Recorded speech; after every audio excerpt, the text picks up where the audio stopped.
Agama bumi, agama budaya. Loh, agama semua ada budayanya kok. Budaya, kalau agama nggak ada budaya, gimana dia mau sembahyang? Semua membutuhkan budaya, semua membutuhkan tradisi, semua membutuhkan cara. Itu keberagaman. Jadi kita wajib menghormati keberagaman itu. Hormati keberagaman itu. Adatnya berbeda.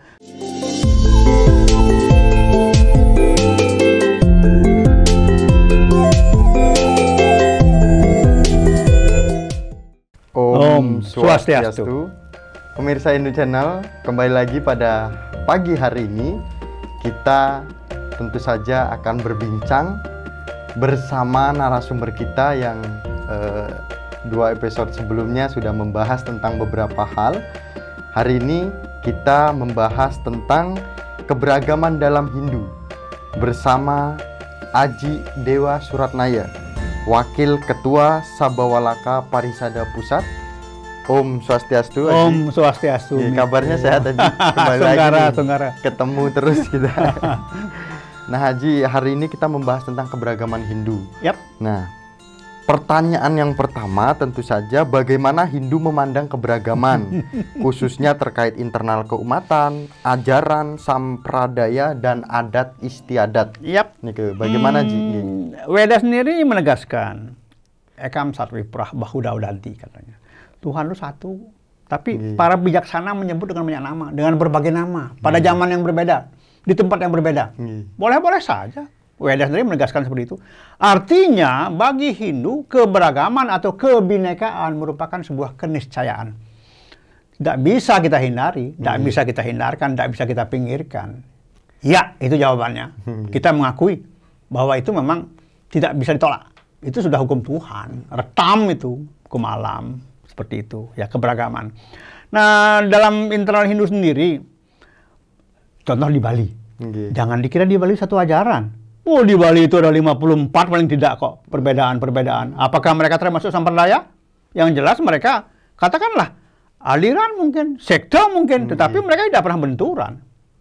Di masa lalu memang ketika zaman Pukuturan diundang ke Bali, 16 atau berapa sekte lah, ya, itu konflik.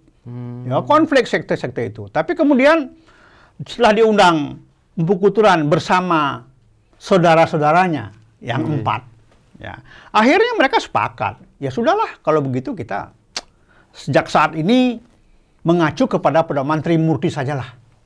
Jadi semua lebur, tapi tidak dihilangkan. Lebur dalam arti sekte A sekarang dia ngikut di belakang Trimurtinya Brahma misalnya, sekte B di belakang Wisnu, semua diikut, termasuk dalam upacaranya pun mereka tetap terlibat. Ada caru, misalnya caru ada darah, ya, iya tetap, oh itu Bhairava punya misalnya. Artinya karena memahami bahwa perbedaan itu, keberagaman itu, kebinekaan itu tidak mungkin dihindari, ya sudahlah dibuat kesepakatan saja, disepakati. Nah, itu ditegaskan dalam Weda, kita mengiyakan. Nah, kemudian masalah lain misalnya aliran, sekte, selama mereka tidak saling mengganggu sesuai dengan kesepakatan, maka oke-oke saja, nggak ada masalah. Ya, bahkan saya melihat sebelum muncul emputan tular dengan Bhinneka Tunggal Ika-nya, sebetulnya Hindu belum bisa dijual. Dalam arti apa? Masih belum ada kebinekaan kok. Siwa dengan Buddha itu, agama Siwa dengan agama Buddha di Jawa dulu, belum ada kesepakatan. Tetap ada perbedaan, pasti ada konflik kecil-kecilan misalnya, pasti ada. Tetapi setelah ada istilah Bhinneka Tunggal Ika Tanhana Dharma Mangrua, Bhinneka Tunggal Ika, beda kita. Tetapi satu sebetulnya, Dharma itu nggak ada yang dua, satu. Akhirnya sepakat, aman mereka. Muncullah ajaran Siwa Buddha sebagai bukti bahwa selain Weda menegaskan keberagaman, juga dalam keseharian zaman itu antara Siwa dengan Buddha bersepakat bahwa mereka berbeda, tetapi nggak ada masalah. Kita beda memang, tapi nggak ada masalah. Nah, sekarang masalah sampradaya.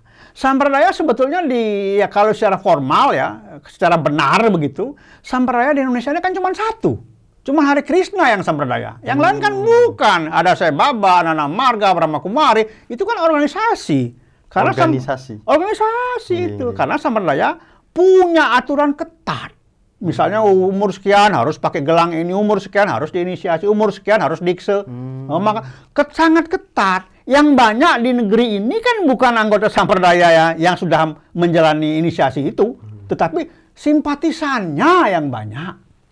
Ya, dan memang sih kalau kita bicara Hare Krishna, tidak mungkin kita keluarkan dia dari Hindu. Tetapi ada satu hal yang harus menjadikan pertimbangan. Selama tidak saling mengganggu, tidak menjelek-jelekkan, tidak memburuk-burukkan, ya sudah, hidup saja damai. Kita memang beda kok. Coba aja lihat, telapak tangan kanan sama kiri memang sama gambar-gambarnya. Garis guratannya kan beda. Tangannya beda kok. Iya kan? Segitu banyak, 7 miliar manusia di dunia ini bisa jempolnya beda, Cok. Sidik jarinya beda kan luar biasa. Itu jadi beda. Makanya ketika orang Hindu sembahyang, tangannya begini. Lupakan beda-beda perbedaan ini, cakupkan tangan, cukupkan anjali. Bukan begini, tapi begini sembayangnya. Ini apa? Lupakan perbedaan-perbedaan di antara kita. Ayo kita sekarang menuju satu titik ke atas. Itu dia. Itu dia. Ya. Jadi lupakan semua itu. Ya, lupakan perbedaan kita. Memang kita beda kok. Lu karma aja beda kok. Karma wasana beda kita. Yang bilang sama siapa? Ada orang susah, ada orang senang, ada orang miskin, ada orang kaya, ada orang cacat, ada orang normal. Kenapa? Yang penting kalau bicara tentang aliran samperdaya segala macam, jangan saling mengganggu. Jangan mengatakan apa itu caru bangke diaturkan di pura. Jadi janganlah mengatakan bahwa secara fisik itu bangke. Lihatlah apa yang ada di balik yang fisik itu. Maka dalam hal-hal yang bersifat spiritual, melihat tidak menggunakan mata, mendengar tidak menggunakan telinga, tetapi menggunakan daya dengar dan daya lihat. Dayanya. Jangan mata dipakai begini. Ya, dayanya itu loh. Itu yang penting. Jangan mengatakan, oh caru apa, caru bangke itu pembunuhan. Tahu dari mana pembunuhan? Anda setiap hari jalan kaki apa nggak nginjak semut? Ya itu pembunuhan itu. Semua ada asmannya juga. Nggak bisa. Keberagaman itu wajib dihormati. Adat istiadat. Kecuali adat istiadat itu misalnya dalam dunia sekarang melanggar HAM. Lain cerita. Ya. Jadi keberagaman itu akan memperlihatkan perbedaan-perbedaan itu mutlak, tidak bisa dikutik-kutik. Ya, maka kalau Miko misalnya sekarang melihat keyakinan lain, jangan pernah masuk ke ranah keyakinan lain dengan menggunakan cara-cara keyakinan kita. Bahkan kita sebagai umat Hindu, walaupun misalnya dilecehkan, oh agama bumi, memang kita agama bumi kenapa? Memang kita untuk memberadabkan manusia di bumi bukan di langit kok. Jadi kita wajib di bumi. Dikatakan agama bumi kenapa bingung? Ya saja. Yang ngomong yang salah. Agama bumi, agama budaya. Loh, agama semua ada budayanya kok. Budaya, kalau agama nggak ada budaya, gimana dia mau sembahyang? Semua membutuhkan budaya. Semua membutuhkan tradisi. Semua membutuhkan cara. Itu keberagaman. Jadi kita wajib menghormati keberagaman itu. Hormati keberagaman itu. Adatnya berbeda. Kan saya sering mengatakan bahwa kalau kita masuk ke sebuah daerah, ke satu daerah, ya, pertama lihat tradisinya orang itu, daerah itu bagaimana. Jangan kita melanggar. Kemudian budayanya, adatnya, pantangannya, ciri khasnya, makanannya yang khas apa, kriya patranya, hasil karyanya apa. Itu kita lihat. Baru kita bisa masuk ke sana. Ada umat Hindu, dia mengaku Hindu. Kami Hindu, tapi kami nggak tahu Hindu. Ada seperti itu, saya pernah mengalami itu. Kami pernah, kami ini Hindu. Leluhur kami berpesan, jangan kamu meninggalkan Hindu. Kalau kamu meninggalkan Hindu, hidupmu soro, sengsara kamu. Umat Hindu Madura di Gresik, namanya Pak Wongso, mengatakan, pesan leluhur Pak, kakek saya sebelum meninggal berpesan, kamu tetaplah jadi orang Hindu. Kalau kamu nggak jadi orang Hindu, hidupmu soro, sengsara. Demikian juga seorang umat Hindu, penduduk asli Pulau Buru, Pak Lintang namanya. Dia mengatakan, kami dipesan oleh leluhur kami, kalau kami tidak beragama Hindu, keramat kami akan hancur. Keramat apa? Hutan yang harus dilindungi. Harus seperti itu. Ya kami, ya memang seperti inilah. Ya harus dilindungi. Kami nggak bisa meninggalkan Hindu. Kalau nggak hancur semuanya, nanti anak kami bagaimana? Seperti itu. Ya. Dan kembali, setiap wilayah selalu ada perbedaan. Jadi keberagaman. Dan ingat, sebelum emputan tular menghasilkan atau menelurkan Bhinneka Tunggal Ika Tanhana Dharma Mangro, Hindu belum punya nilai untuk dijual. Karena belum secara sah, secara ajaran mengakui perbedaan-perbedaan dengan yang lain. Iya. Wah, kenapa dia nyepinya begitu? Kenapa dia galuannya begitu? Wah, ini salah nih, orang Jawa nih aneh-aneh, salah. Nggak bisa begitu. Memang orang Bali aja yang benar. Nggak bisa begitu. Tetap beda. Wilayahnya beda, daerahnya beda, kebiasaannya beda, yang lainnya semua juga akan berbeda. Nggak bisa. Hargai mereka. Salah satu kesalahan kita di dalam masyarakat Hindu, ketika kita selalu berusaha merubah tradisi etnis lain yang beragama Hindu supaya mengikuti tradisi Bali dengan Banten Bali misalnya. Nggak bisa seperti itu. Berarti kita mencabut dari akar mereka dan mereka tidak akan menikmati itu. Akhirnya apa? Mereka akan meninggalkan Hindu. Salah kita. Salah besar kita melakukan itu. Biarkan mereka apa adanya. Kita tinggal mencarikan pola. Ini kesalahan kita. Jangan coba-coba merubah kearifan lokal. Itu masalah. Nah, Haji, akhir-akhir ini, Ji, nih, ada terjadi perdebatan antara, ini sudah sampai ke media sosial, sampai di mana aja gitu kan. Antara Hari Krishna. Hari Krishna dan juga Hindu Bali. Jadi begini. Bagaimana? Secara umum, menurut saya, sebaik apapun teologi sebuah keyakinan, agama bagus banget, dia teologi itu pengetahuan tentang ketuhanan. Tetapi ketika keyakinan itu di masyarakat menimbulkan gejolak, maka dia nggak bagus. Untuk apa teologinya bagus tapi menimbulkan masalah? Bukankah kita ingin hidup tentram? Kita ingin hidup damai tanpa harus ada masalah. Kenapa? Sekarang kita punya barang bagus, kita punya mobil bagus, tapi menyusahkan tetangga. Untuk apa? Untuk apa? Jadi saya sebetulnya ingin mengatakan bahwa ada hal-hal yang mungkin belum dipahami baik oleh HK, oleh Hari Krishna, maupun oleh HB, Hindu Bali. Ada hal-hal yang harus dikaji lagi. Bali penuh dengan petuah-petuah dalam wujud lontar yang mungkin selama ini belum dibuka, belum dikaji ulang. Ada hal-hal juga yang harus dibaca oleh HK. Banyak. HK kan sering membatasi diri. Tidak mau membaca kitab-kitab lain seperti Mahanarayana Upanishad misalnya. Dia hanya membaca Srimad Bhagavatam dan buku-buku yang disusun oleh kelompoknya. Kita perlu membaca, kita perlu buka wawasan. Kita ini banyak kurang kok. Jangan menganggap diri paling sempurna. Kita banyak kurang. Saya aja bukan orang baik kok. Saya berusaha jadi baik dan bagaimana membuat orang lain juga jadi baik. Ya, tidak mudah. Sehingga apa? Konflik itu seharusnya tidak terjadi. Ya, kalau saja masing-masing pihak tidak arogan. Jangan mengatakan, wah kalau Krishnanya saya di sini, kalau Krishnanya Anda di bawah sini. Oh, saya akan balik tanya, kalau surga mah saya sudah bosen. Yang saya cari neraka sekarang, mana nerakanya? Gitu. Dikasih tahu nggih. Iya, mana nerakanya? Saya, wah kalau surganya Krishna di sini, wah Kunta, kalau surga Siwa di bawah. Yang bener aja, Anda ke surga aja nggak pernah. Jadi enggak, sudahlah. Keberagaman kembali merupakan sebuah keniscayaan. Saya kira mestinya tidak hanya dalam Hindu ya, dalam semua keyakinan ya seperti itu. Ya, malah kalau kita mengatakan, iya ya tamam prapadyante ya datang kepadaku dengan caranya aku terima karena semua itu milikku, semua itu milikku kata Krishna. Tapi kenapa sekarang ada yang mengatakan, wah hanya jalan ini yang benar, yang lain enggak? Nah, itu kan udah salah. Dia mengingkari sendiri apa kata-kata Krishna dalam Bhagavad Gita. Kan seperti itu. Si pengikutnya itu. Iya. Ada yang mengatakan lagi, wah itu sloka 325. Ya, orang yang memuja alam akan lari akan rohnya ke orang menjeluhurkan. Loh, kenapa? Apa salahnya? Memang kalau roh alam betul kalau siapa? Kan Tuhan juga ada di situ. Ya. Kemudian kalau leluhur siapa? Apa salahnya gitu loh. Jadi sudahlah.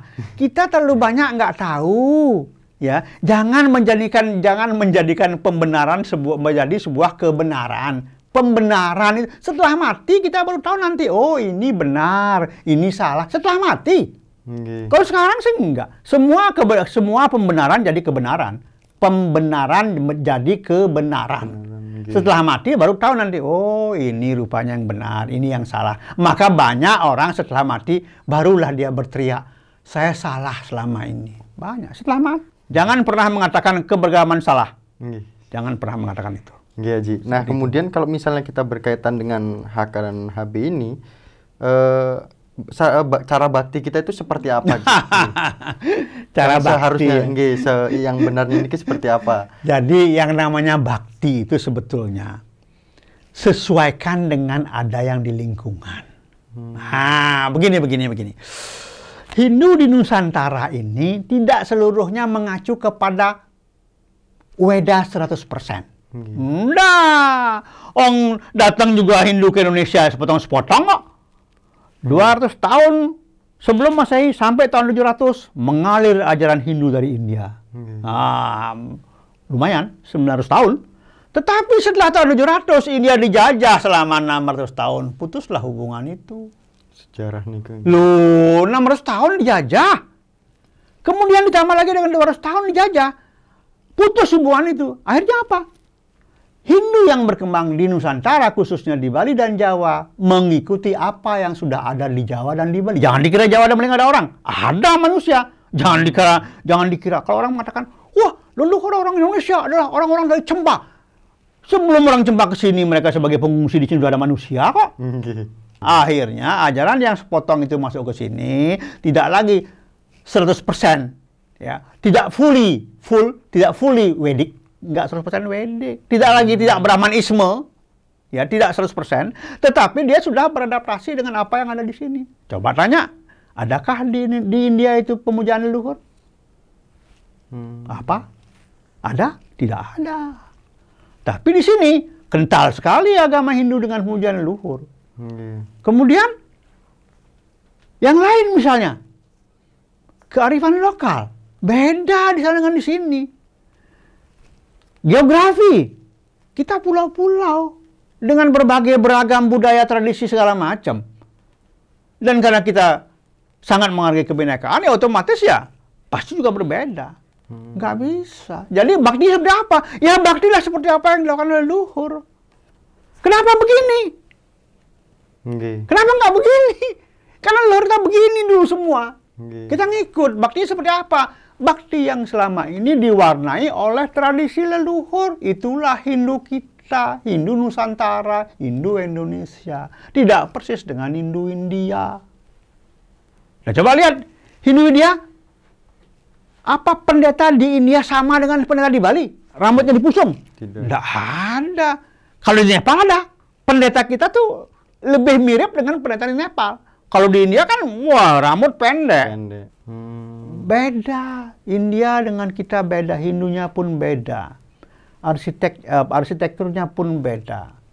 Ya, pemujaan leluhur, kearifan lokal, bangunan-bangunan beda. Memang di India ada Meru? Nggak ada Meru di India, tapi di Nepal kenapa ada? Tapi kita kan selalu ingatnya India.